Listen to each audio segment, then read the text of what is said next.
ஒரு ஏழ்மையான சிறுவன் தன்னுடைய தாத்தா கிட்ட போயிட்டு, தாத்தா, இன்னைக்கு ஏதோ ஒரு முக்கியமான வாழ்க்கை பாடத்தை எனக்கு கத்து தரேன்னு சொன்னீங்களே, அது என்னதுன்னு கேக்குறான். அதுக்கு அந்த தாத்தாவும் ஒரு நீல நிற பலூனையும் ஒரு சிவப்பு நிற பலூனையும் அவன் கையில எடுத்துட்டு வந்து கொடுக்கறாரு.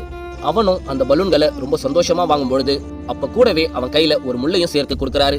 இதுல ஏதாவது ஒண்ணு நீ உடைக்கணும்னா முதல்ல நீ எதை உடைப்ப அப்படின்னு கேக்குறாரு.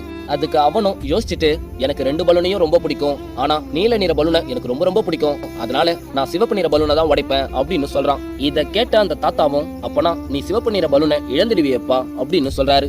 அதுக்கு அவனும், தாத்தா, 2த்துல ஏதாவது ஒரு விஷயத்தை இழக்கணும்னா ஏதாவது ஒண்ணு நம்ம இழந்துதானே தாத்தா ஆகணும் அப்படின்னு சொல்றான்.